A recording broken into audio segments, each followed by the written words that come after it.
Terminal 1 para dito sa terminal ng compressor.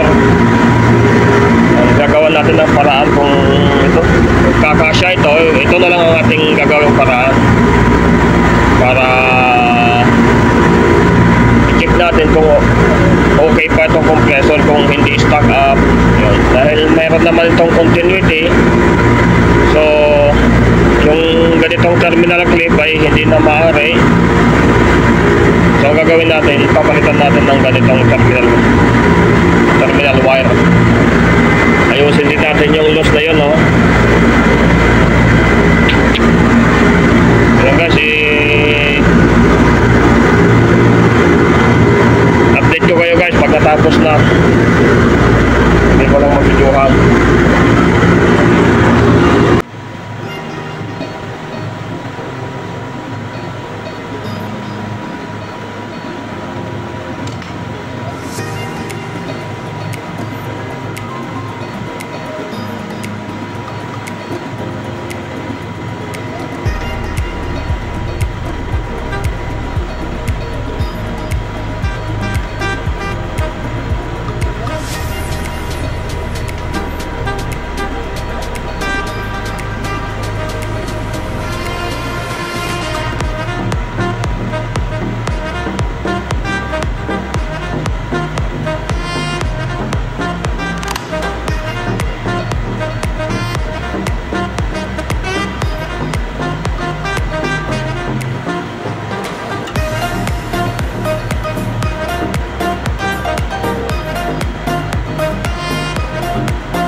So guys, ganito na guys yung aking ginawang paraan muna.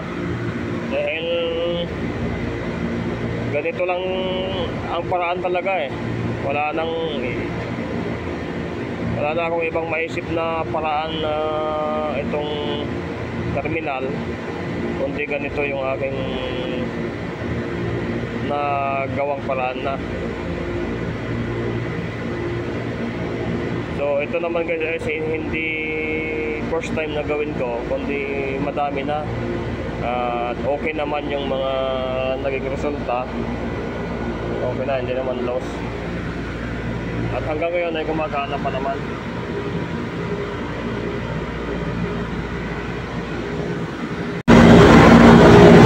So yun nga guys, napapalitan na din natin ito, yung terminal dito sa kapasitor. So pwede natin i-on ngayon at matesting tong compressor. On na natin ang breaker.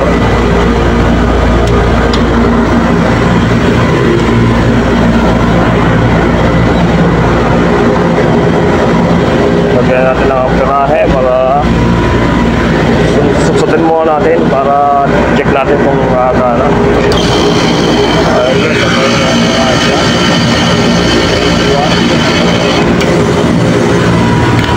So guys, patayin muna natin at may reset dun sa loob.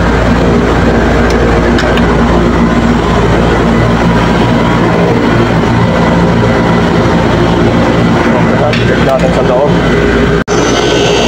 So ito na guys yung resulta ng ating ginawang paraan.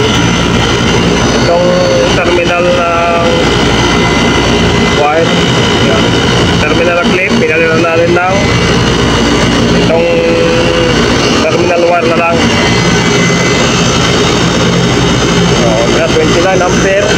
Ang ampere naman dito ay nasa 35.5. So okay na siya guys.